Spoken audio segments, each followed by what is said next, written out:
sereno e tranquilo, sinto descanso neste viver.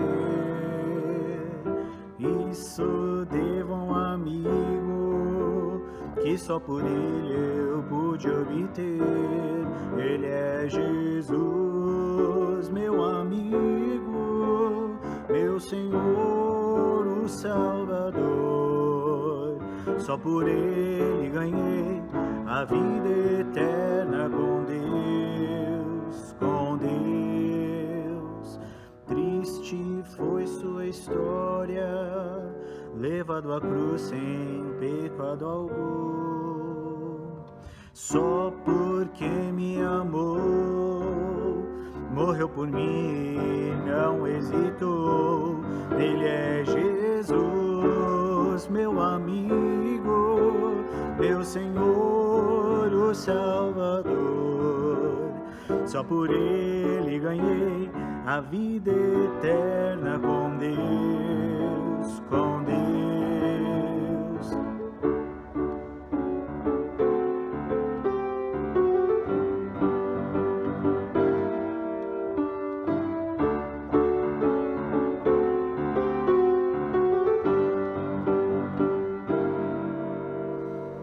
Triste foi sua história, levado à cruz sem pecado algum. Só porque me amou, morreu por mim e não hesitou. Ele é Jesus, meu amigo, meu Senhor, o Salvador. Só por ele ganhei a vida eterna com Deus, com Deus, com Deus.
Bom dia, meus irmãos.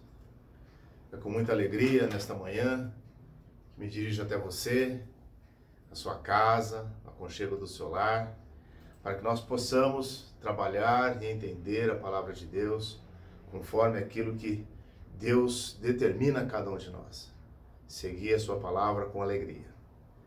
Domingo, primeiro dia da semana, estamos caminhando aí para o final do mês de agosto. Mas é uma alegria para nós podermos, um privilégio também, podermos estar aqui nesta manhã para trazer a palavra de Deus. E o texto que eu tenho como base, é o que está no Evangelho de Marcos. Então, vou convidar você a abrir a sua Bíblia, pegar a sua Bíblia, e Marcos é o segundo livro do Novo Testamento, Mateus, Marcos, capítulo 4, né? A partir do versículo 35. A partir do versículo 35. Todos já conhecem o texto, nós temos um hino que fala sobre isso.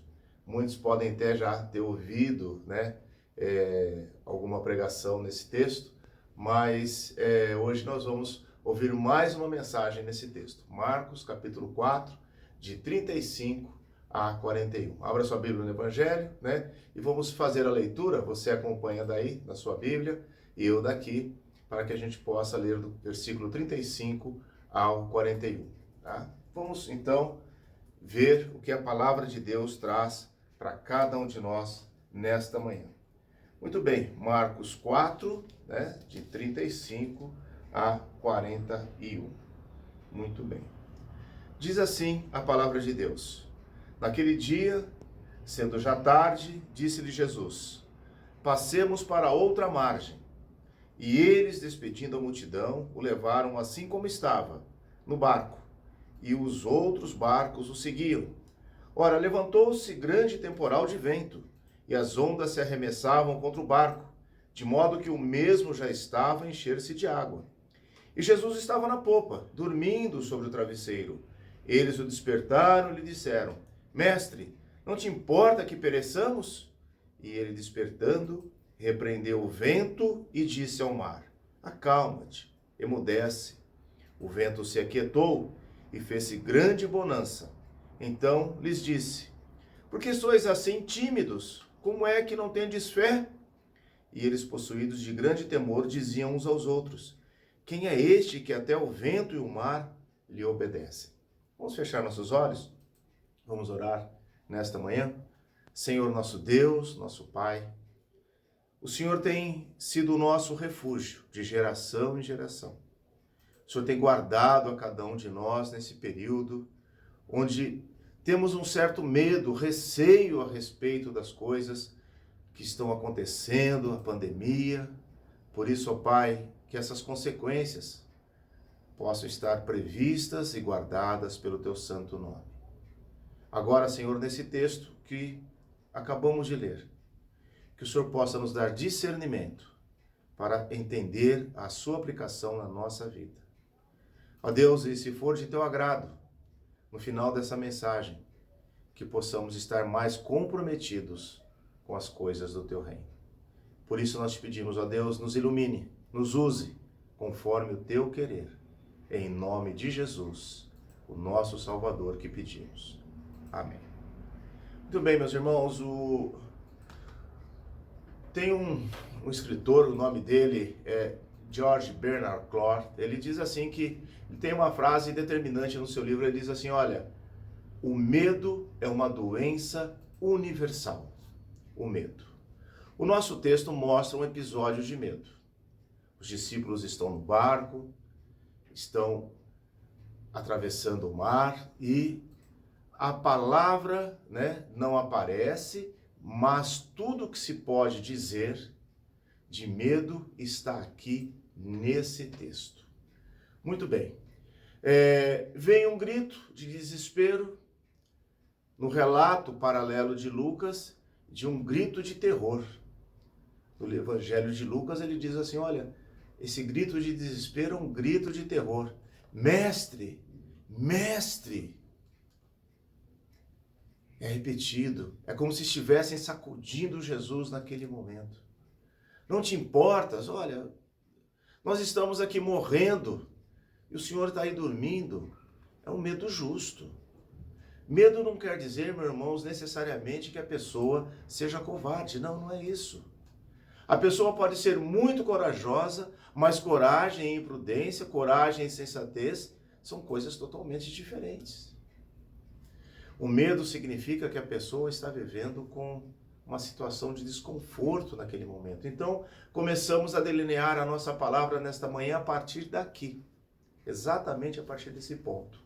O medo significa, né? Talvez você está passando nesse momento, está sentindo uma sensação de desconforto nesse momento na sua vida, de medo. Medo da pandemia. Pandemia que está aí levando vidas, né? Nós tivemos uma reunião de conselho essa semana e o nosso pastor, o pastor Eliezer, disse que foi no pronto-socorro do Hospital São Luís, ficou 6 horas para ser atendido e lá sendo tratado. E eu achei que ele estava com uma sensação de medo também. Nós todos temos. Saiu de lá medicado, olha, deu negativo, mas o senhor toma isso, toma aquilo, e para precaver. E ele leu no exame dele lá, não necessariamente a ponte que você não possa estar com... Então o exame são coisas que nós não entendemos.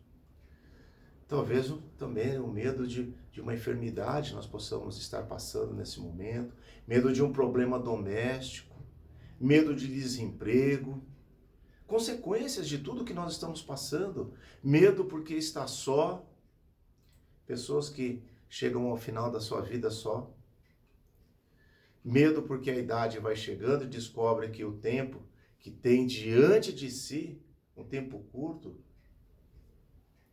medo de descobrir o resultado de um exame, alguma doença séria, descobre e estava vivendo um momento delicado na sua vida.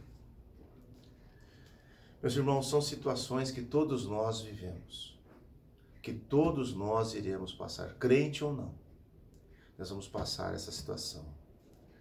E um dos medos mais comuns nos dias atuais é o medo de ter como prover a nossa família.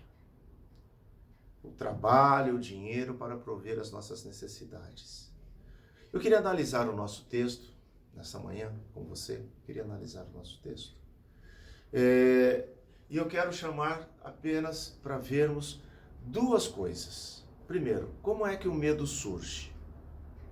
O texto nos diz, o texto responde. E como nós vamos superar esse medo? Duas coisas apenas. Primeiro aspecto, meu irmão, como é que o medo surge? Muitas vezes ele surge repentinamente na nossa vida. Versículo 37, por favor, está com a sua Bíblia aberta? Versículo 37. Diz assim a palavra de Deus: Ora, levantou-se grande temporal de vento, e as ondas se arremessavam contra o barco, de modo que o mesmo já estava a encher-se de água. Repentinamente. Levantou-se grande temporal. Foi momentâneo. Foi de repente. Quando partiram, o vento estava bom. O mar estava bom. Só que estava escurecendo, eles foram alcançados por uma tempestade no escuro. Quantas pessoas têm medo de escuro? Tinha uma luzinha acesa lá no quarto para poder dormir, que tem medo de escuro. Já pensou um escuro em alto mar? A configuração do Mar da Galileia, meus irmãos, favorece muito essa situação de tempestades imprevistas, né? Ele tem as dimensões de aproximadamente 20 quilômetros por 15, cercado de montanhas. Geralmente a massa de ar quente sobe, encontra o ar frio e formam as tempestades. Muito bem. Partiram com tudo bem. E, de repente, a coisa não está mais bem. De repente mudou a situação. Não sucede assim conosco, muitas vezes na nossa vida? As coisas estão indo bem, caminhando bem, tudo tranquilo, continha ajustada. Olha, vem o 13º, vem as férias, eu vou pagar aqui, pagar ali, esse mês eu vou fazer isso na casa. Nós planejamos a nossa vida. Tá tudo bem, tudo tranquilo. Vai ao médico e se tem o diagnóstico de um tumor, por exemplo, como é que volta para casa com um sorriso no rosto? Chega-se para trabalhar, tem uma cartinha lá, olha, nós não precisamos mais, a partir dessa data, do seu emprego, do seu trabalho, demissão do trabalho. Meus irmãos, medo não manda recado. Medo não manda recado.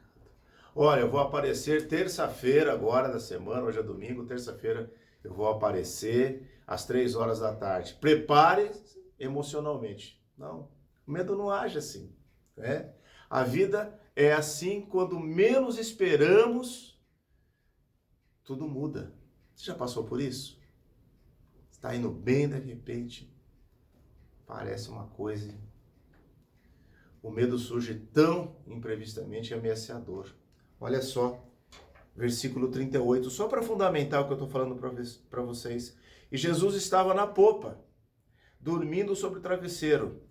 Eles o despertaram e lhe disseram: Mestre, não te importa que nós pereçamos?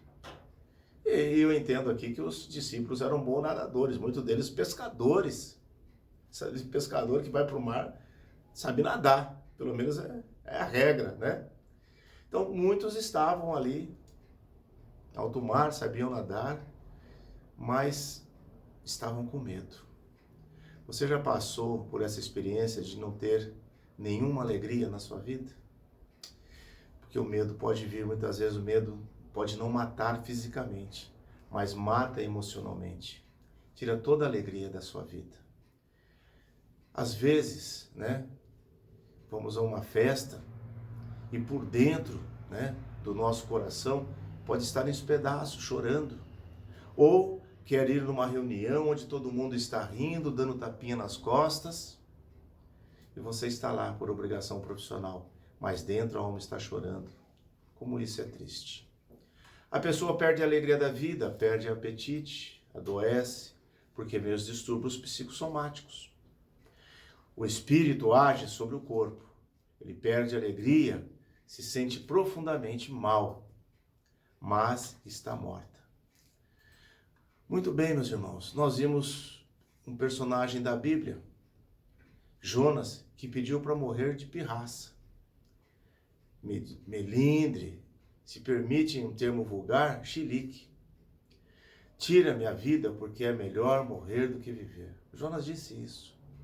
Mas essa expressão, melhor é morrer do que viver, é um sentimento de muita gente batida pela última gradação do medo, que é o terror na vida das pessoas. Eu costumo dizer que a doença do homem do século XXI é o estresse emocional. Como a vida é complexa, meus irmãos. Como a vida é complexa. Você não acha? Como há fardo que vem sobre nós. Então aquele medo vago, medo da existência, a pessoa não sabe como fazer e também muitas vezes nós não sabemos nem como viver a partir daquele momento. O tédio é uma forma de medo. A pessoa tem medo da vida e tem medo de ficar sozinha consigo mesmo. Não entender que muitas vezes a solidão, né, ela pode ser rica. Precisamos ver também dessa forma. Nos leva à introspecção, a análise, o pensamento, a leitura, mas ela tem medo de ficar só. E aí muitas vezes se afunda. E muitas pessoas buscam nas drogas, porque não vê sentido na vida a resposta para aquilo que ela está tentando encontrar, por medo. E essa doença chamada dependência química é terrível. Toda a família sofre. E todos têm medo. Meus irmãos, é um absurdo.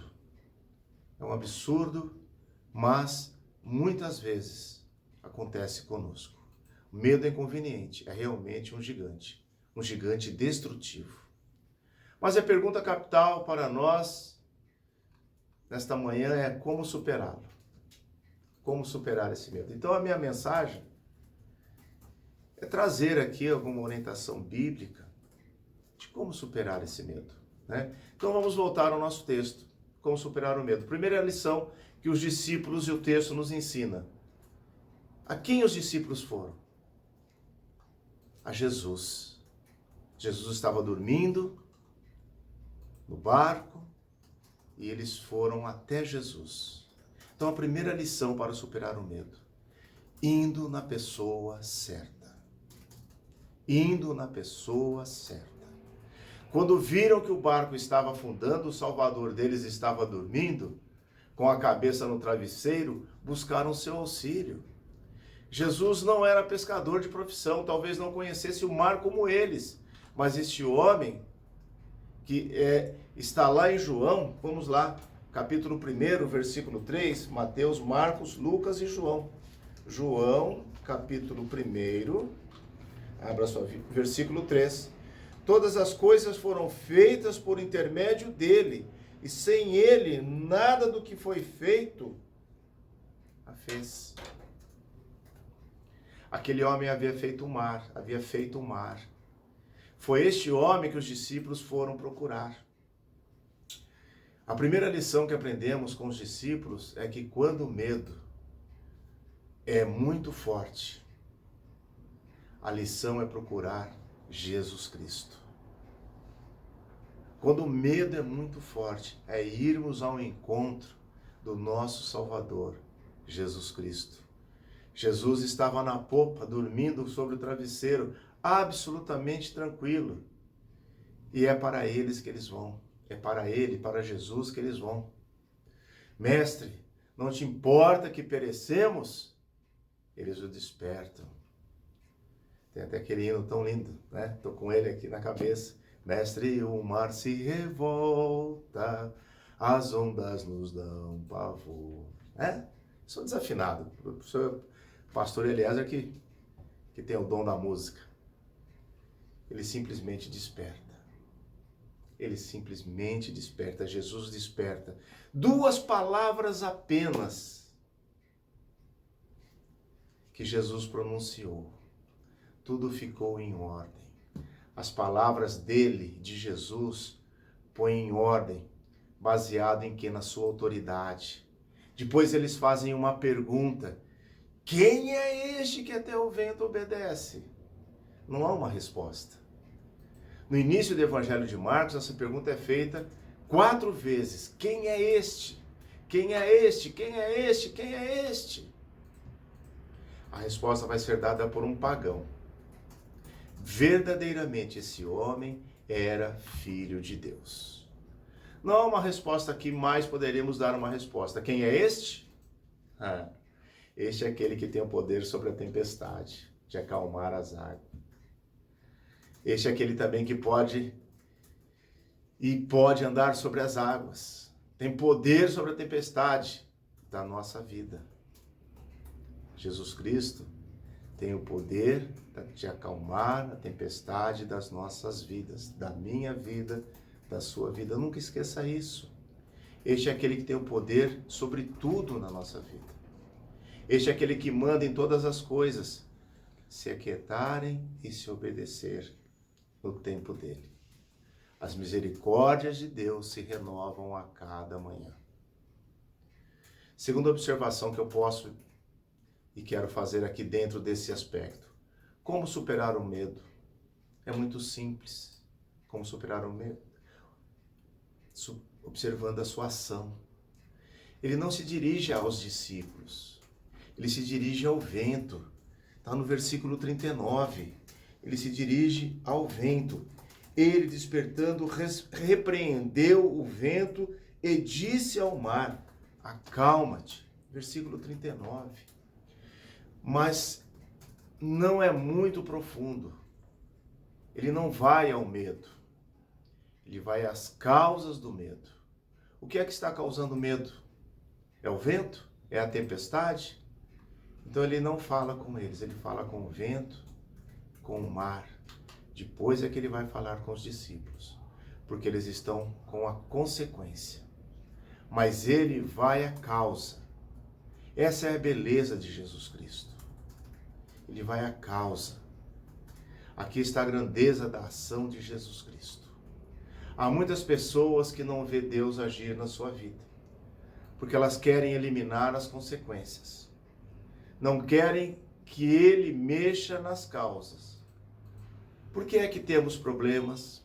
Por que é que nós causamos muitas vezes esses problemas? Não fomos nós que causamos? E vamos pedir a Deus que os resolva, esses problemas que nós muitas vezes causamos. A Bíblia diz isso, que se sofremos como malfeitores, o que temos que fazer é nos emendar. Por que é que temos medo? Porque estamos errados.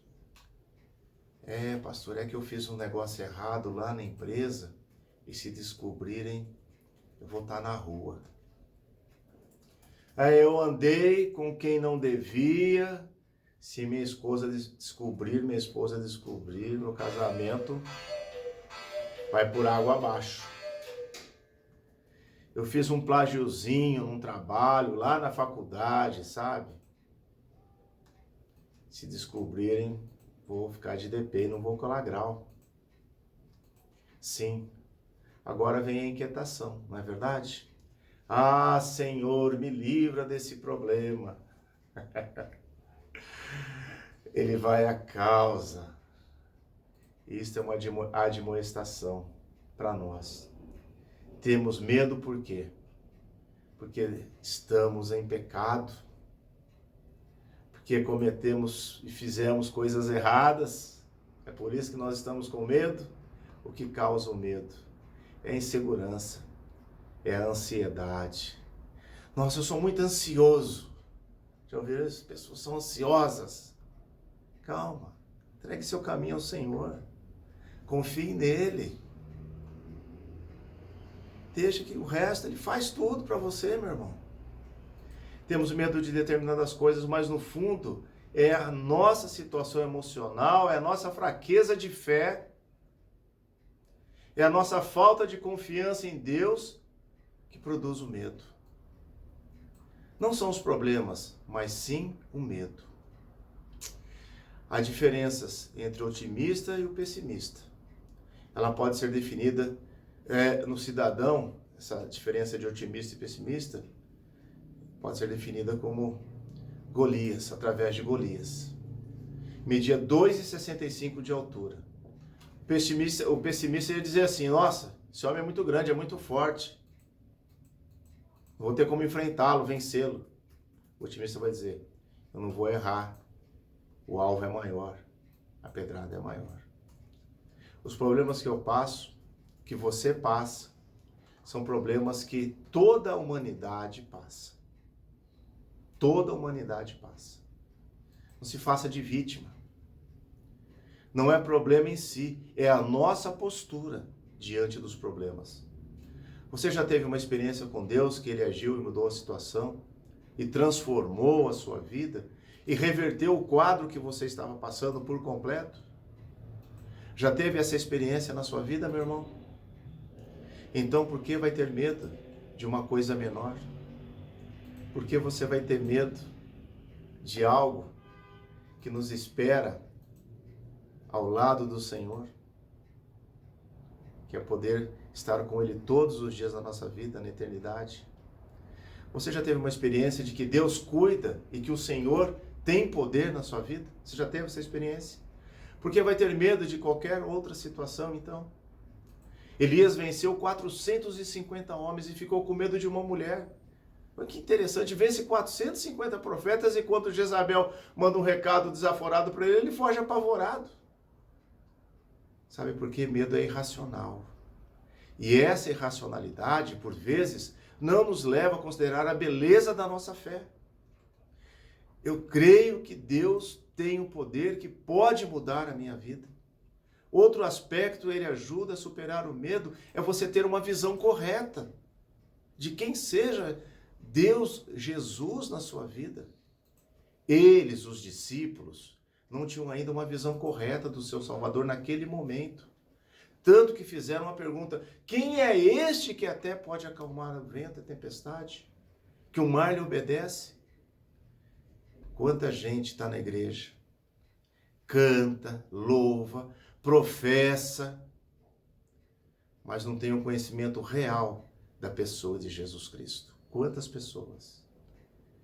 É um amuleto, um patuá, um quebrador de galhos, mas Jesus não é o Senhor da sua vida. Se não é o Senhor da sua vida, você vai ter medo. Ah, pastor, eu tenho essa ferradurinha aqui pendurada na minha casa, é para dar sorte. Meus irmãos, mas se Jesus Cristo é o Senhor da sua vida, a sua vida é dele. Quando não temos uma visão correta de quem seja Jesus Cristo, não o vemos como o Senhor. Não cremos no seu poder, na sua direção então nós temos medo. Nós temos medo. E esse medo muitas vezes faz com que nós não entendamos quem seja Jesus. É preciso compreender que Ele é e sempre será o Senhor das nossas vidas. O Senhor é a minha luz, a minha salvação, diz o salmista. O que poderá fazer o homem? A nossa deficiência espiritual é que prejudica muito o nosso relacionamento com Deus. Meus irmãos, e o ponto que nos mostra como vencer o medo. Reconhecendo que medo é uma emoção. Esse ponto é muito importante. O medo não pode ser racionalizado. O sujeito que tem medo de mula sem cabeça, da loira do banheiro, não adianta dizer que para ele que não existe mula sem cabeça, porque ele tem medo. Eu não creio em bruxas, diz alguém, mas que elas existem, pastor. Mas é uma emoção e às vezes nós queremos vencer as emoções com razão. O medo é absolutamente irracional. Abra sua Bíblia em 1 João capítulo 4. Lá no finzinho do Novo Testamento, 1 João. Tiago, Pedro, 1 João capítulo 4. Eu queria que os irmãos abrissem a Bíblia, capítulo 4, versículo 18. 1 João, capítulo 4, versículo 18. Leiam junto comigo. Acharam aí? Acharam? Olha só. No amor não existe o quê? Medo. Antes, o perfeito amor lança fora o quê? O medo. Ora, o medo produz tormento. Logo, aquele que teme não é aperfeiçoado no amor. Quando amamos a Deus, não temos medo. Quando amamos ao Senhor Jesus, não temos medo, porque o amor é uma emoção mais forte que o medo. Amar a Deus e ter essa certeza que Deus nos ama, amar a Cristo e saber que Cristo nos ama, confiar a Ele a nossa vida, é uma emoção muito mais forte do que qualquer medo. Meu irmão, você tem medo? Una-se a Deus. Creia no Senhor Jesus Cristo. E a sensação que você vai ter na sua vida é que Ele tomou conta da sua vida, que vai dirigir os seus passos todos os dias da sua vida. O amor é mais forte até que a morte. O amor da confiança. Me lembro que quando o Washington Júnior era pequenininho, nós havíamos acabado de mudar para São Paulo e a gente atravessando ali a Avenida São João, embaixo do elevado Costa e Silva, o famoso Minhocão, cheio de trânsito, ele ficava olhando os prédios, olhando a arquitetura, mas eu estava segurando na mão dele, ele simplesmente prestando atenção no urbanismo da cidade. É porque ele sabia que ele estava e podia confiar nas mãos do Pai dele. Amados, não importa por onde andemos, o olhar de Deus está sobre nós. Não importa os caminhos que estamos atravessando, Ele nos segue e segue todos os nossos passos. Ponha-se sobre o olhar do seu Pai Celestial. Quando a fé estiver colocada em Cristo, há segurança. Acompanhe-me, por favor, nos dois textos, né? Primeiro, no Salmo está o livro de Salmos no meio da sua Bíblia, Salmo de número 27. Abra sua Bíblia, no Salmo 27, eu vou ler o versículo 1, 3 e 14. Salmo 27.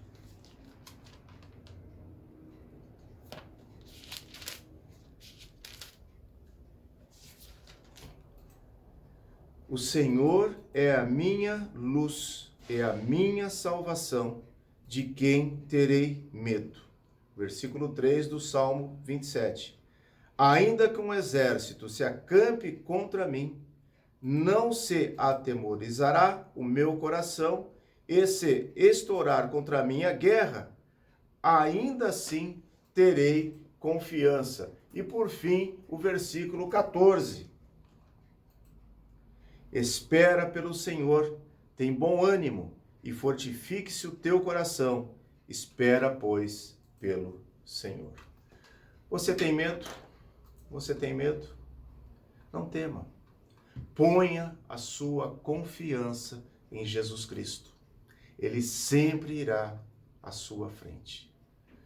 E isso, meus irmãos, é uma das coisas mais lindas que nós podemos ter e esperar. É a confiança em Deus. Não tenha medo. Confie no Senhor. Coloque o seu amor diretamente na cruz de Cristo. Os discípulos viram ali naquele momento que Jesus Cristo teve e tem o poder de acalmar a tempestade, acalmar o mar. E você acha que Jesus não quer acalmar a tempestade na sua vida hoje? A tempestade que todos nós estamos passando, talvez uma maior, uma menor, talvez o medo que nós estejamos, olha, estou desempregado. Você acha que Deus não sabe disso, que você precisa de dinheiro para poder pagar as suas dívidas? Meus irmãos, Deus sabe todas as coisas. Nada passa desapercebido. O importante é nós confiarmos. Não temermos. E quando a tempestade chegar na sua vida, na minha vida, nós irmos direto àquele que pode resolver. Só Ele pode resolver. É Jesus Cristo. Infelizmente, muitas pessoas acham que as suas orações não foram ouvidas por Deus, estão com medo de determinado assunto, resolver isso de formas diferentes. Procuram buscar pessoas, métodos que não estão na palavra de Deus. Deus não se alegra disso. E aí aquilo que deveria ser resolvido pelo nosso Pai vai se tornando uma bola de neve, porque não teve a paciência e a ansiedade foi maior de esperar pela resposta do Pai. Isso é ser crente. Isso é ter confiança. Porque lá em João diz que da mão do Pai, João capítulo 10, ninguém vai nos tirar. Meus irmãos, eu queria encerrar a mensagem nesta manhã, lendo um texto em Mateus capítulo 28. Mateus capítulo 28, e nós vamos encerrar a nossa mensagem nesta manhã. Abra sua Bíblia lá em Mateus capítulo 28, né? E nós vamos ler 5 a 7. Mateus 28, leitura dos versículos 5 a 7. Diz assim: Mas o anjo, dirigindo-se às mulheres, disse, olha o que o anjo disse, não temais, porque sei que buscais Jesus, que foi crucificado. Ele não está mais aqui, ressuscitou como tinha dito, vinde ver onde ele jazia. E depois depressa dizer aos seus discípulos que ele ressuscitou dos mortos e vai adiante de vós para a Galileia. Ali o vereis, é como vos digo. E retirando-se apressadamente do sepulcro, tomadas de medo e grande alegria, correram a anunciá-la aos discípulos. E eis que Jesus veio ao encontro delas e disse, salve! E elas, aproximando-se, abraçaram-lhe os pés e adoraram. Então Jesus lhe disse, não temais, ide avisar a meus irmãos que se dirijam a Galileia e lá me verão. Meus irmãos, ponha sua confiança em Jesus Cristo. Ele sempre irá à sua frente. Confie nele. Tenha certeza que ele está com você em todos os dias da sua vida. Se nós estivéssemos na igreja agora, Eu ia pedir para o pastor Eliezer, né, para nós cantarmos o hino 93, Firmeza na Fé. Somente ponho a minha fé na graça excelsa de Jesus, o sacrifício remidor, no sangue do bom Redentor. A minha fé e o meu amor estão firmados no Senhor. Que Deus abençoe a todos, que todos tenham um bom domingo. Agora nós vamos fechar os nossos olhos, nós vamos orar e nós vamos impetrar a bênção. Feche seus olhos, dê a mão ao seu filho que está aí com você no sofá, baixe sua fronte, vamos orar. Ó Deus amado, Deus querido, como é bom, Senhor, poder ouvir a Tua palavra e saber que esse medo que nós passamos, que às vezes bate na nossa porta, são totalmente tirados pela fé e pela palavra que está em Jesus Cristo. Por isso, ó Pai, nesse momento, nesta manhã, esteja visitando a nossa casa, os nossos filhos, que os Teus anjos, Senhor, possam nos guardar a cada momento. Ó Senhor amado, sabemos que estamos passando por um momento difícil na vida do mundo que o Senhor criou. Mas sabemos também que todas essas coisas são permitidas pelo Senhor. E que no momento certo, o Senhor vai agir. Sabemos que o Senhor também tem um propósito na nossa vida, na vida de cada um de nós. Senhor, nós afirmamos nesse momento, somos Teus, nos use. Que a nossa família, Senhor, possa ser usada por Ti. Que cada irmão dessa igreja presbiteriana do Brás possa sentir o amor e que o medo, Senhor, não faça parte da nossa vida. E se porventura isso ocorrer, que possamos buscar em Jesus Cristo a solução de todos os nossos problemas, porque somente Ele pode curar, pode nos dar o caminho da salvação. Ó Deus, nós sabemos que a Tua palavra é uma palavra sábia. Vinde a mim todos os que estão cansados e oprimidos, e eu vos aliviarei.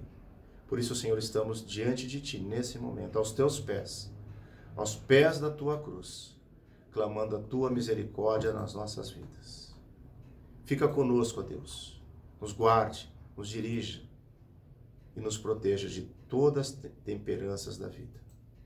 É o que nós te pedimos, ó Deus, no nome precioso do nosso único e suficiente Salvador Jesus Cristo, que morreu na cruz pelos nossos pecados.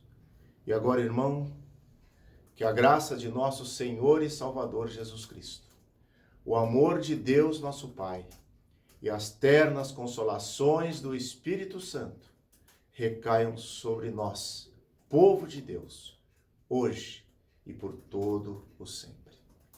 Uma boa semana a todos, mais uma vez. Quero um abraço especial nesse momento da minha família lá de Pederneiras, a Sônia, a Andréia, a Fátima, o Luizinho, a minha irmã Delice, que está nos assistindo, e a todos aqueles irmãos que nos prestigiam nesta manhã. Que o nome de Deus esteja acima de todos os nomes na nossa vida, nessa semana que inicia e em todos os momentos da nossa vida. Deus abençoe.